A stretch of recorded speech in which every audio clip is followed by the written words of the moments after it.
pata. Check natin. Uy! Aha, konti na lang guys. Ayan.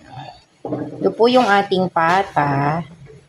Ito po ay pinapalambot ko. Konti na lang. Tapos ilalagay natin siya sa air fryer.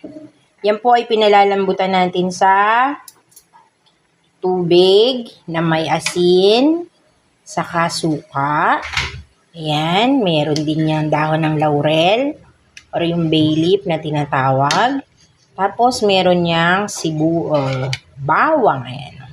Papakita ko sa inyo. Meron niyang dinikdik na paminta. Pamintang durog.